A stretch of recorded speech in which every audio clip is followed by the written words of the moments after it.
Drawing and writing have always been my favorite hobbies since I was a kid, ever since I was able to pick up a pencil and go ham on blank paper. So it'd be a no-brainer that I want to pick my careers to be related to those two things. I know people say that making your hobbies into jobs kills the passion, but that's a problem for future me to figure out. My first career pick is a 2D animator. I've watched 2D animations ever since I was a kid, mostly on the TV or on YouTube, like Gravity Falls or Pokemon XY, so it's definitely influenced my love for the medium. What they do is make things have the illusion of movement, be it characters, objects, or graphics.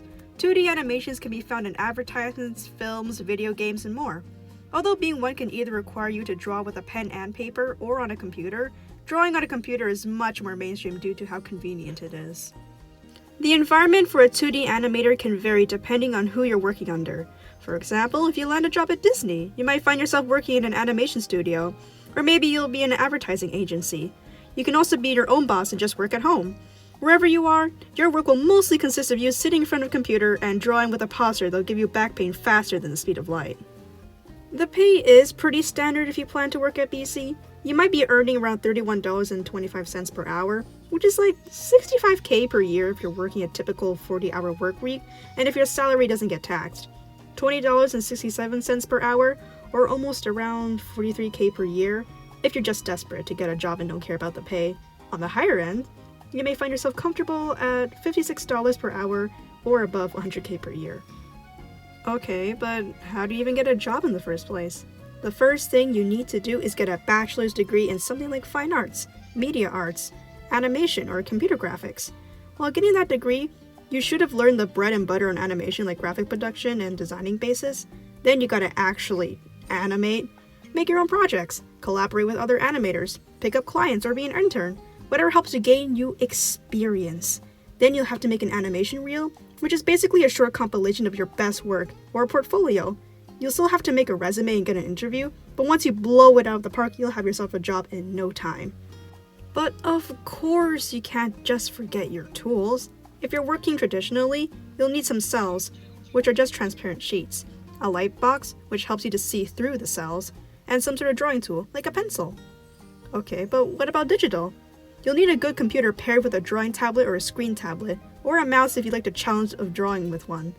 You also need an industry professional animation program like Adobe Photoshop, Illustrator, Animate, After Effects, or Toon Boom Harmony. And you need to know how to navigate these programs.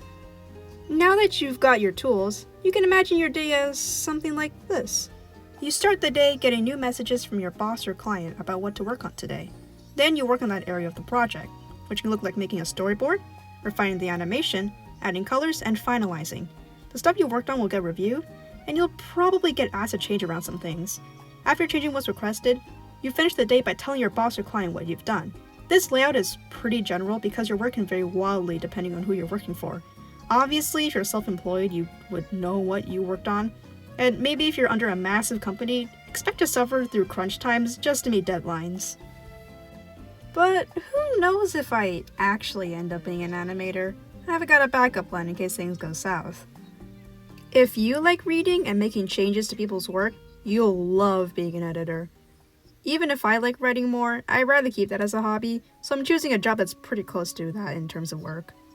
Being an editor largely consists of reading text like manuscripts, articles, or reports to check for mistakes, clarity issues, misinformation, or wording and making necessary adjustments. Basically, anything with text has been reviewed by an editor to make sure that the writing gets the author's point across smoothly, including those terms and conditions that nobody reads. Like a 2D animator, you can either be hired by a company or be a freelancer. Again, like a 2D animator, your work environment is different depending on who you're working for. It can be a company's office or your own home. You'll be having a typical 35 to 40-hour work week, and you usually earn around $30.22 per hour, $55K to $63K yearly, $17.50 at the lowest, $32K to $36 yearly, and $59.34 at the highest, or $108K to $123K yearly. To get the job, you'll need a bachelor's degree in English or journalism. French can work too because it's Canada. You can then be an intern and garner experience to put on your resume. To boost your chances, getting certified through the Editors Association of Canada will make your resume look nicer, but it isn't needed. Finally, apply for a company, get an interview, blow off your interview's expectations, Small note, if you're writing about specific subjects, say baking, you would have to know a thing or two about that. After all, it wouldn't look good on a company if you can't tell the difference between baking powder and baking soda. For tools, you could edit with just plain old pen and paper, but it's definitely more efficient to use a computer. You also need good reading comprehension, which might be a little harder to afford. An editor's daily life depends on who they work for. Freelancers have more liberty in what they do compared to an office worker, for example. But there are some overlaps with general tasks. Most likely you'll be copy editing text or supervising other editors on the job. Copy editing could look like proofreading and editing errors, reviewing manuscripts or verifying sources and information. Editors also want to keep in mind the audience and how they should show the work. You also can't forget to talk with the authors about the changes. It'd be kind of weird if you didn't tell them that you did a little cleaning with their text. It can be a little hard to visualize what the job looks like, so I'm gonna force you guys to be an editor and read. I'm gonna put up a paragraph and you gotta point out 5 mistakes. You don't have to correct them, but if you're up for that, you can as well.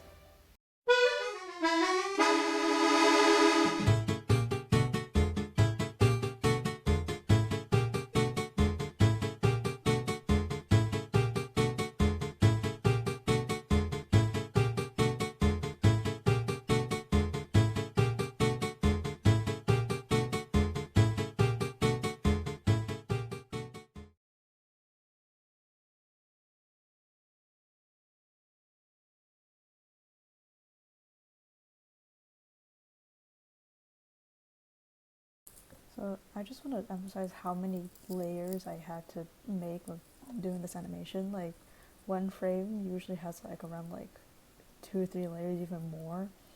And like this is all for like a 6-minute video. Like, and like this is not the only like file I have open. I have a second file where it's the same thing again, where it's all this is for a 6-minute video. Um, if you want to animate, I would not recommend you use an art program, export all of the frames as individual images and compile them into a video editing program. Just save yourself the trouble, go get yourself Adobe Photoshop or whatever and make the animations there, because you're gonna go through all of this and like there's so many layers that my art program struggles when saving, so yeah.